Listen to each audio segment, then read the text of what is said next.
Welcome back to A to Z here on Locked On Sports Atlanta, free on YouTube and wherever you get your podcast. Search Locked On Sports Atlanta. Of course, give us a follow on Twitter at Locked On ATL. I'm at Mark Zinno, MarkZinno. Subscribe to our YouTube channel. Give us a thumbs up.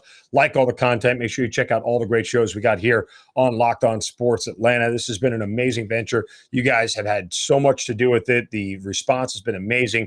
And we just want to say thank you. So we certainly appreciate you guys making Locked On Sports Atlanta part of your everyday sports listen right here in the A. Check out, like I said, all the great shows. ATL Day Ones with Jarvis Davis and Tanisha Batiste. You got Hitting Hard with John Chuckery, our Braves postcast, which of course is lights out right now just because of all the winning that they're doing. So after every Braves game, you get the Braves postcast. Of course, Locked On Falcons, Locked On Hawks, and more. So again, thank you guys for supporting us here at Locked On ATL. And we're going to have to get Brad Rowland on from Locked On Hawks because they are up against, I guess, what may now feel like an unspoken timer. We talked about this a couple of weeks ago. Was it days or weeks ago when the news first broke? I can't quite remember. I'm still getting my bearings on time after a long golf weekend. But it was when we heard that Quin Snyder, the head coach of the Utah Jazz, was going back and forth in contract negotiations with the team, deciding whether to stay or whether to go and everything else. Well, he's made it official now. He's leaving. He's departing from the Utah Jazz after 8 seasons as their head coach. And reports are already saying that Donovan Mitchell, the star for the Utah Jazz, is unsettled, unnerved, and wondering what it means for the franchise's future, according to sources that were told to ESPN. This is from Adrian Wojnarowski. All right, so the availability of Donovan Mitchell is one thing, and whether he fits in Atlanta, that's one thing. We've already talked about Rudy Gobert and what he could do for the Atlanta Hawks. And clearly, this is a team right now that is focused on defense, right? And they should be. That's 100% understandable. There's nothing else they should be focused on. That's the one thing they need to do to get better. And the one thing that they need to do to make sure they can get a little bit deeper than the first round of the NBA playoffs.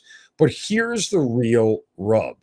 The Hawks don't have a ton of cap space.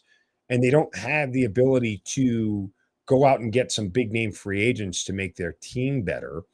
And so that's going to create a little bit of friction unless they can pull off a sign and trade, which, according to our good friend Chris Kirshner of The Athletic, they're not always as favorable. They're usually one-sided, and the team that is getting the big player is usually giving up a lot more. And obviously, again, a lot more restricted cap-wise to do so. But the thought that came to my mind was this,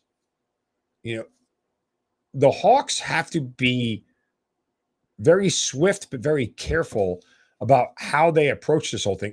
If the Jazz are going to break up and you're going to take the two biggest players there in Donovan Mitchell and Rudy Gobert, and they are going to be put out to the highest bidder and sent out there, it's not only a question of, do the Hawks want one of those players? Will they fit here? Can they get them at the price they want? But the other part of it is, can they actually, almost stop other teams from doing it? Because that's the real issue.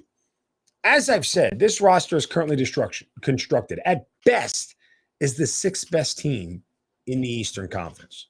At best. What would it look like if Donovan Mitchell ended up in, Philadelphia? Let's say they dump Harden and they bring Donovan Mitchell in. And again, I don't know that all the numbers could work. But just roll with me here for a minute. What happens if Donovan Mitchell ends up with Philadelphia?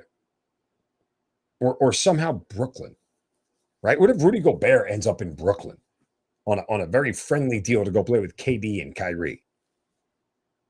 Right? I mean, what happens if Toronto gets one of those guys?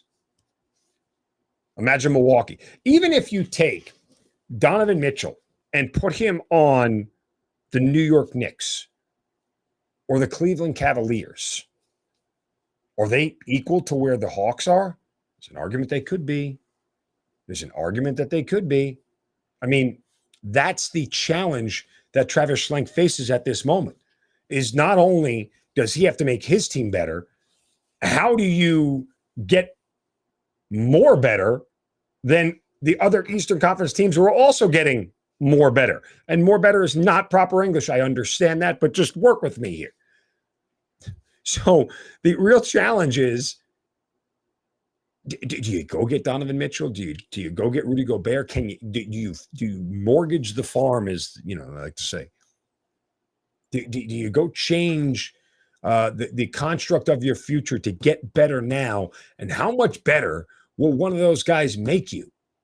Is really the real question here, because the idea that you may have to give up more than what normally market value would need to get for Rudy Gobert, because it's a sell off to the highest bidder and everybody knows it, and any interested team is going to want to come in there and they'll take the best offer, right? So you're probably going to have to come in, with a 10%, 20% bump, whatever it may be.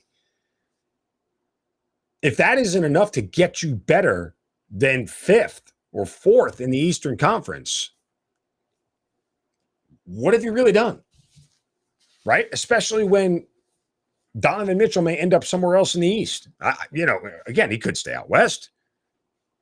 It probably behooves him to stay out West, where there is less depth in that conference at this point in time. God, and I was just looking at the West. Imagine Donovan Mitchell with Luka Doncic, Dallas. Imagine those two together. Man, somebody call Mark Cuban. Anyway, but I mean, that's the real issue for the Atlanta Hawks at this point in time, is that if you're going to have players like that available on the market and you can't immediately impact and make yourself better, when other teams are doing it, they're running the same race you are, and they've got a head start. And if they're getting better and at a bigger degree of what you're getting better, you're never going to catch them.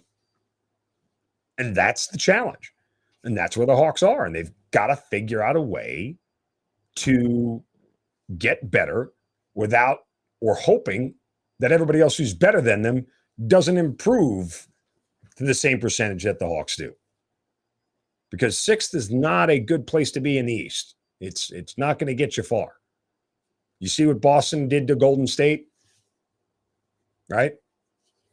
I mean, you can see how it goes down. See what Philadelphia did to Toronto? Yeah. You can see how it goes down. I mean, there's some really good teams in the East, and it's not going to get any easier for the Hawks at all.